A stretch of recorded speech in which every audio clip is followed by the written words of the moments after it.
Okay, today's inspirational reading is from The Message. I'm going to turn to James chapter 3. I'm going to read from verse 1 through 12. Don't be in any rush to become a teacher, my friends. Teaching is highly responsible work. Teachers are held to the strictest standards, and none of us is perfectly qualified. We get it wrong nearly every time we open our mouths. If you could find someone whose speech was perfectly true, you'd have a perfect person in a perfect control of life. A bit in the mouth of a horse controls the whole horse. A small rudder on a huge ship in the hands of a skilled captain sets a course in the face of the strongest winds. A word out of your mouth may seem of no account, but it can accomplish nearly anything or destroy it. It only takes a spark, remember, to set off a forest fire. A careless or wrongly placed word out of your mouth can do that. By our speech, we can ruin the world, turn harmony to chaos, throw mud on a reputation, send the whole world up in smoke and go up in smoke with it. Smoke right from the pit of hell. This is scary. You can tame a tiger, but you can't tame a tongue. It's never been done. The tongue runs wild, a wanton fire. With our tongues, we bless God, our Father. With the same tongues, we curse the very men and women we made in his image. Curses and blessings out of the same mouth. My friends, this can't go on. A spring doesn't gush fresh water one day and brackish the next, does it? Apple trees don't bear strawberries, do they? Raspberry bushes don't bear apples, do they? You're not going to dip into a polluted mud hole and get a cup of clear, cool water, are you? And that's it. I have the challenge of the little people too. It's a good challenge to have because it means you get creative, and that's what this whole month has been about. That's what this whole morning has been about. You know, it's creativity and prosperity, and I want to make something really, really clear. And if everybody could just close their eyes for a second. And pray with me. God, please set aside everything I think I know about prosperity and about who I am for a new experience. Amen. Amen. So prosperity is simply the multiplication of our thoughts. You know? Like, our thoughts are rabbits. You know, and rabbits multiply. Our thoughts do the same thing, and we can be prosperous in a positive way, or we can be prosperous in a negative way. And it's all up to us. But it's not. You know, that reading that we just said, that just got read, thank you, Crystal, says we can't tame our tongues. But yet we can be healers. So that says to me that we need some help. Yes, you would know, Pat. You're the ACIM queen. You in my business. But today I want to talk to you about the law of quantum physics and how to make it work. Okay? All right. So Jesus knew this law of quantum physics. Buddha knew this law of quantum physics. Lots of people know this law of quantum physics. Ernest Holmes knew this law of quantum physics. I know this law of quantum physics, and so do you. The thing is, do we do it intentionally?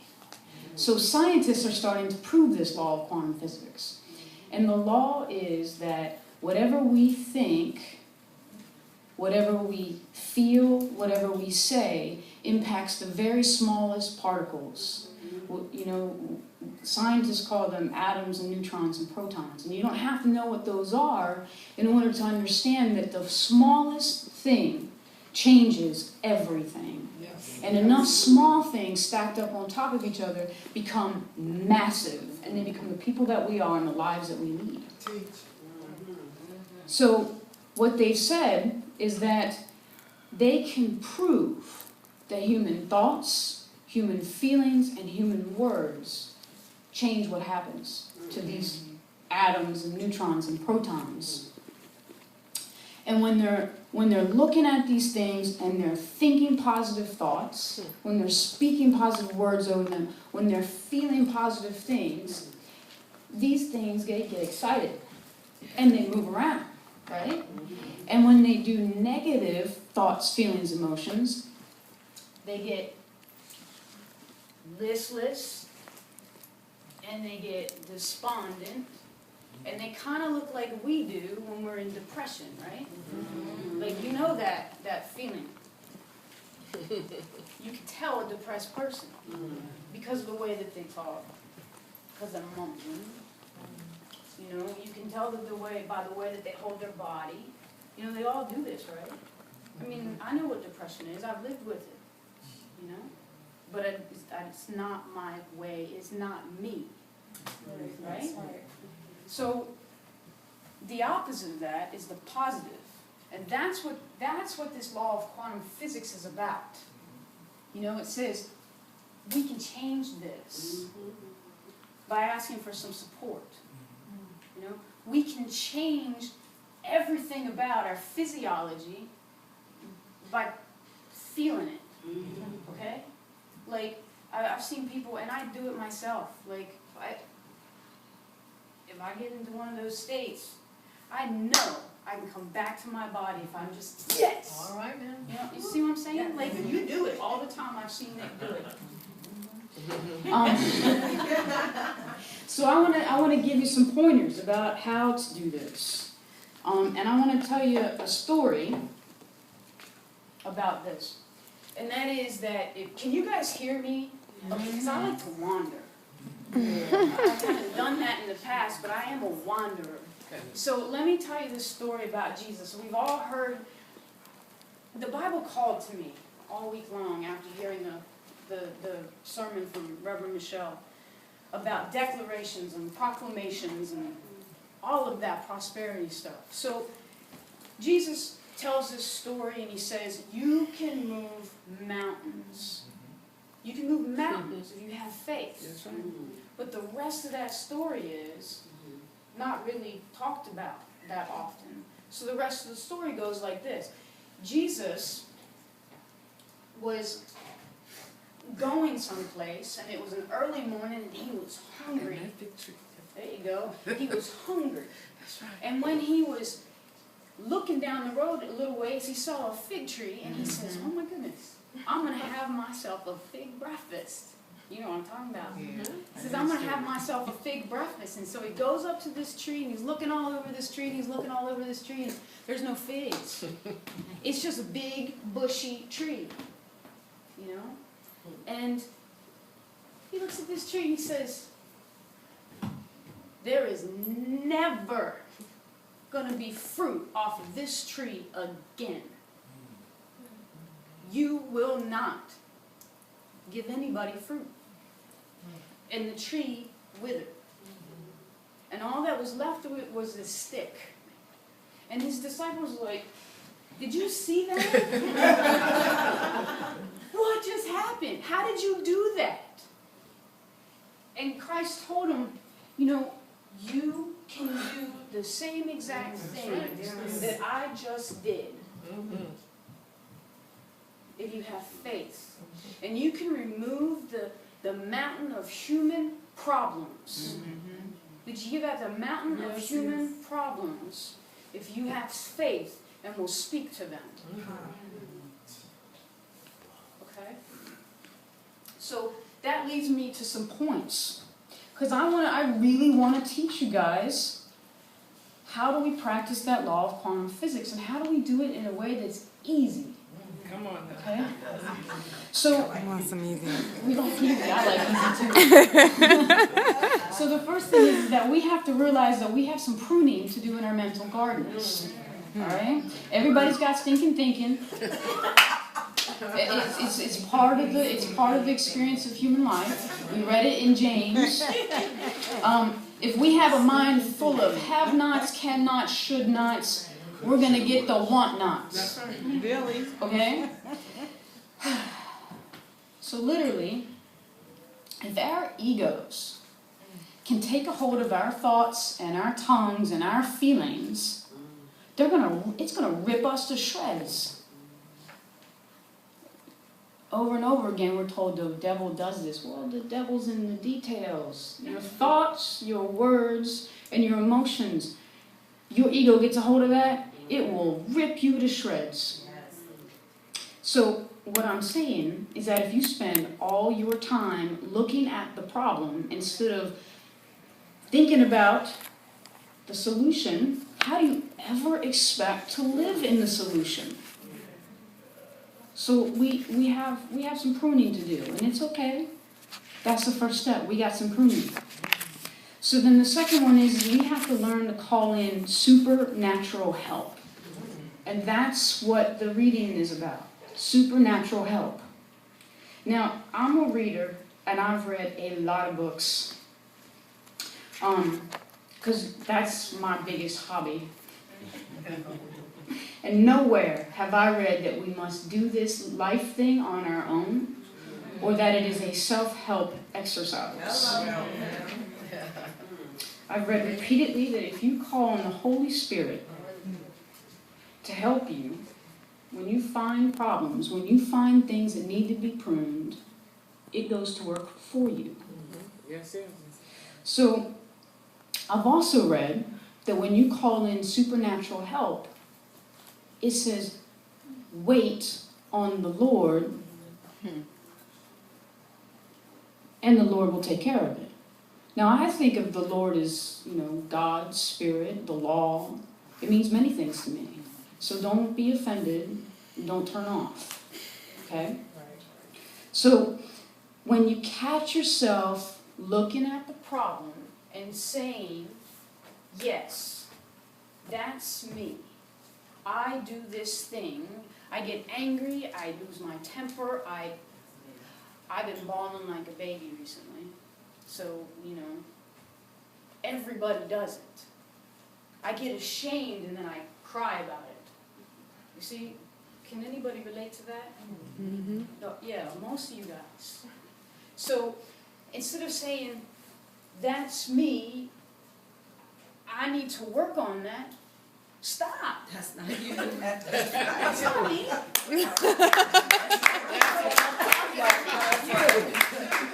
That's not me. And there's nothing about that I have to work on. Right? But maybe if I take some of the advice that I've been given in the course and in the Bible and in the Science of Mind book that you guys read a lot of, if I take this and I take the advice and I call in some supernatural help and I stop trying to take the bull by the horns because maybe it's not my reins, and I just do what, I say, please help me. This is not me. I don't want to be like this. I don't even want to pretend to be like this because I'm not a poser. And then say, thank you, and move on. Move on. Move on. Let Spirit work. Yeah. Stacy likes to say, Stacy's my best friend, and she likes to say that it's kind of like getting ready for new furniture or new clothing. You get rid of those beans. This is an opportunity for you to say, you know what? I don't like that. I don't want to live like that. Let's get rid of it. I don't like that furniture. Let's get rid of that and get something new. Okay? So then the third thing is that we have to stop trying to have our own way. Did you remember what it said in the reading that Crystal did for us this morning? It said that we cannot get apples from a raspberry bush. Or maybe it said we can't get raspberries from an apple tree. But it means the same thing, right? If you're not a raspberry bush, you're not going to give off raspberries. Okay? No matter what you try to do about it, it's just not going to happen. You are treated. Thank you. She's proven it for me. Treated. So if we're trying to do these things, trying to have our own way, then we're going to be stepping on the toes of our fellows, and they're going to retaliate, and we're going to think life sucks. But that's the whole point. Some people are meant to give apples. If you're meant to give apples, give apples. Stop trying to give raspberries. Let someone else do the raspberry giving. That's what this is about.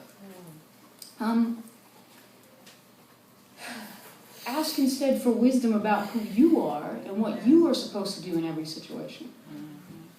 All right? So then the fourth thing is that we have to understand that asking for wisdom changes our beingness. Yes. Okay? So we're not going to be the same people that we were. How many people have sung those songs? Make me somebody different, make me something different, and then you start to notice that you're different. Well, I don't know about you, but when I become something different, I get freaked out. I have these opportunities to be kind, and now it's like kind of a thing that I do. I'm just kind of kind. And I'm like, who was that? And I'm irritated. Like, I can't believe I didn't just give him a piece of, I should have given him my fist. And it's like, wait a second. If I was supposed to do that, I would have done that. But I still have those parts of me that need to be pruned, right? So that might cause irritability, discontent, and hypersensitivity. So what? It happens. It's not, sometimes it's ugly. So then the fifth thing, so in other words, I'm saying stop taking yourself so seriously. So the fifth thing is that we need to start to pay attention to what we are thinking. If you're constantly thinking something negative, and you begin to ask yourself constantly, do I really want what I'm thinking? Your thoughts are going to change. So you're driving along, and you're thinking, I don't know, I do my best thinking, my best non-thinking in the car. I'm never going to get to this place on time. Do I have enough money in the bank? Oh my God, I'm going to be in trouble. And then my whole body locks up. I do my best thinking in the car. And then I have to remind myself, or somebody has to remind me, do you really want those things to happen? I already know what's going to happen. I already know how it's going to feel because my body feels it, It tells on me. I know when I'm thinking thoughts I shouldn't be thinking. And so then it's like, oh, wait. Well, if I don't want that, what do I want? There you go. I want green lights. Yes. Right? I want to be on time. I want to feel good about where I'm going, no matter what time I show up. Okay? So ask yourself, when your body starts to lock up, when your face starts to go crazy, what do I want? And that's where the 6th point comes in. We need to start finding what the promises over our lives really are. You can find promises in this Bible. You can find promises in ACIM. You can find promises everywhere. But if you can't believe those promises, you need to find the promises over your life, right? And that whole teacher thing, I was sitting there going, I can't be a teacher because I screw up more than anybody I know. There you go. But if, that's how I learn. Maya Angelou says, when you learn, teach. Right? When you teach, learn. So I'm going to learn a lot. And I'm going to have to examine a lot. And so are you. Because we're all teachers and leaders. In our families, in our relationships, in our jobs. And so that gets me to the 6th point, which is finding what the promises in our lives really are. So the other day I was having a mini freak out session. I've been having them kind of recently. And my friend sat me down the other day because I was in a mess with all these thoughts happening, and they were conflicting with each other. I needed some serious pruning. And she said to me, what are you saying to yourself? What's your affirmation? And I literally went like that. Really? And I said to her, that positive thinking stuff don't work.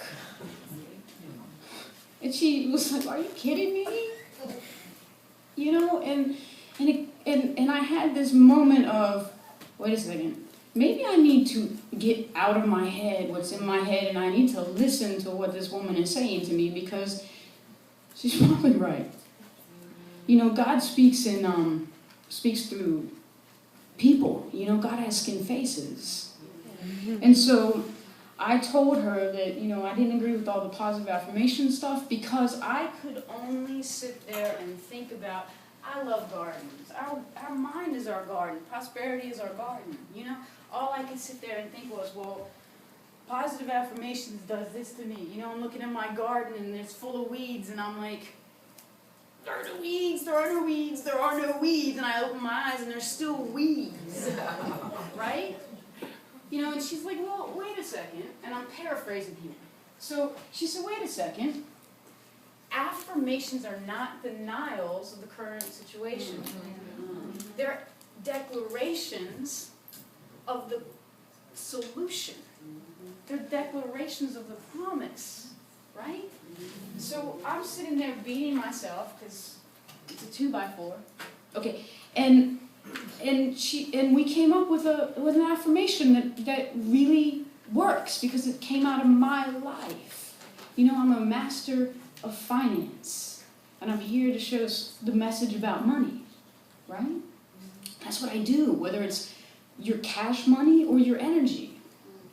So that brings me to the question, what does your life tell you about the promises that are spoken over you?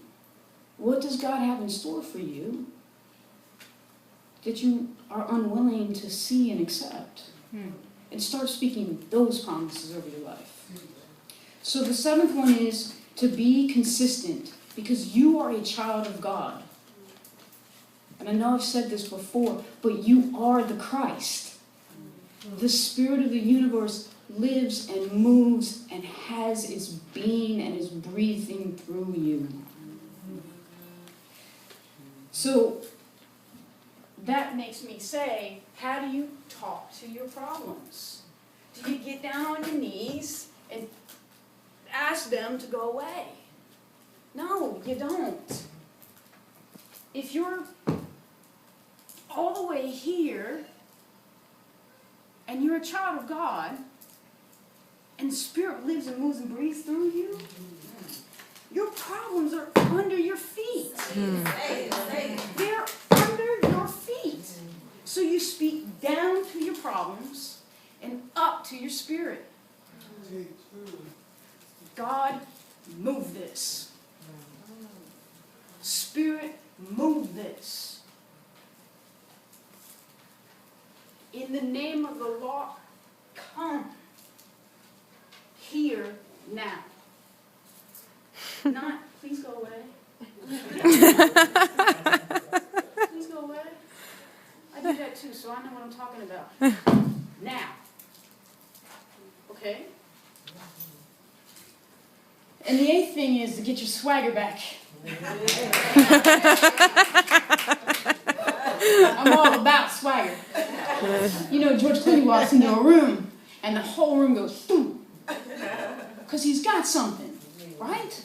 And I was walking down the street and people I didn't know were, literally this morning, people I didn't know were like, damn, that's sexy. The men all pause. I'm like, thank you. The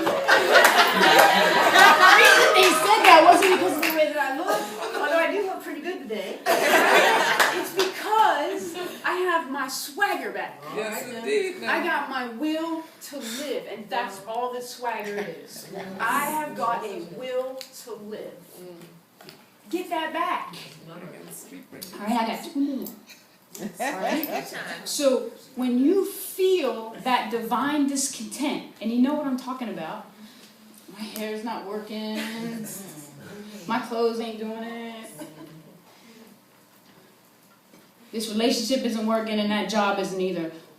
Quit complaining. Get curious about it. What would happen if I cut my hair differently? What would happen if I actually showed up in my relationship and was the love that I want? You know, what would happen if I showed up at my job and acted like I deserved the raise? Well, if I deserved the raise, I'm a business owner, you know, and I got to that place because I thought I deserved the raise. And when I thought I deserved the raise, I did what people do who have the job that I wanted, which was I got educated. You know, I changed my thinking. Get curious. That's all it's. The woman is the reflection of her man. Come on now. So if your relationship isn't doing it, show up. Because the man is the reflection of a woman, and your job is a reflection of you, and you are a reflection of your God. So if your God is not big enough, get a bigger God. Get a bigger God. Alright?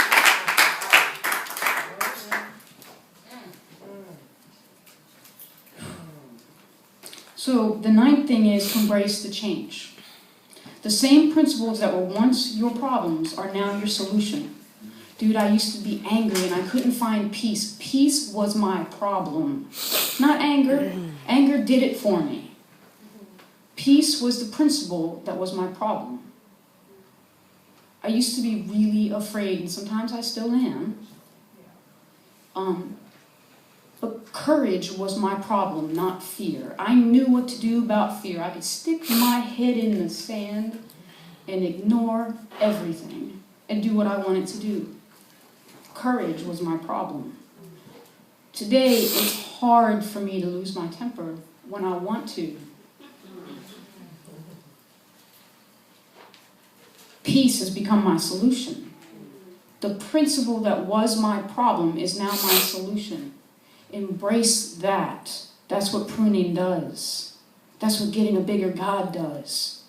Bigger gods have bigger solutions. And here's the last thing. And you guys hear me say it over and over and over again. If you want to be prosperous, give thanks. Give thanks. With every part of your being, give thanks. Thank the universe for the pruning, even though it hurts. You might scream and kick and get some of that hypersensitivity going on.